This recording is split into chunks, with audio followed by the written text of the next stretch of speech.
Hi, this is my report out on the International Green Building Forum that happened yesterday, or happened on Wednesday, the October 4th. So Rick Federici of the U.S. Green Building Council, he's the executive director, came out and said, "This is amazing. We have lots of countries involved, and this is kind of the closing ceremony." And he invited his equivalent in Canada, the executive director of the Canadian Green Building Council, come out. And his name was Thomas Mueller. And he said things like, "We have much to learn from each other from all across the world. We need to find a common rating system, find global standards that we can all work with." He believes that the environment and economy have to win together. He shared a couple stats, like in the United States commercial sector, in 2005, green buildings made up 2% of the whole U.S. commercial sector. 3 years later, it was 12%. And in 2011, according to McGraw-Hill, it is now 35% of the U.S. commercial market. There are 89 green building councils in the world now. This is a huge, dramatic growth over the past few years. And together, he ended his speech basically saying, "Together we can change the world building by building." And then later tonight, he said he expanded that he thinks we should do it by neighborhood, and then by country and country.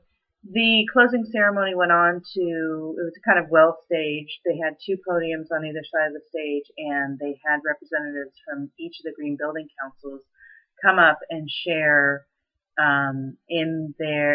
what their country is doing. And there was like a big slide with a summary of each each country.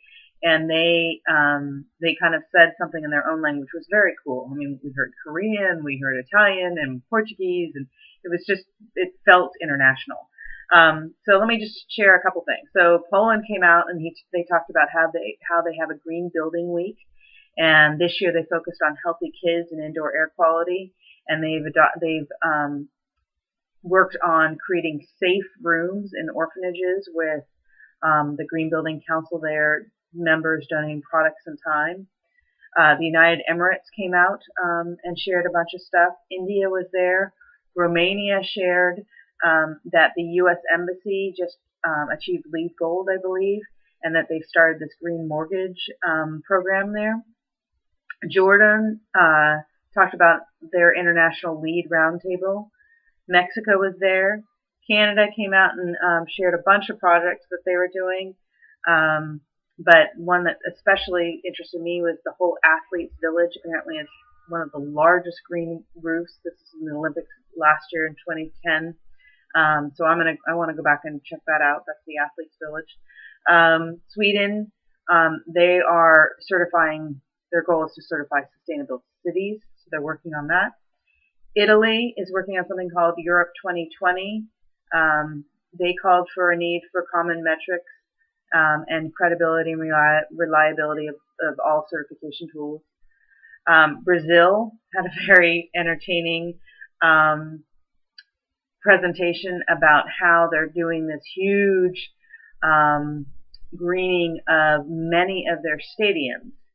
And it's called the Copa Verde plan, COPA Verde, BERDE plan. Seems very ambitious, very cool. Recommend checking it out. Finland, Korea, Spain was there. Norway was there.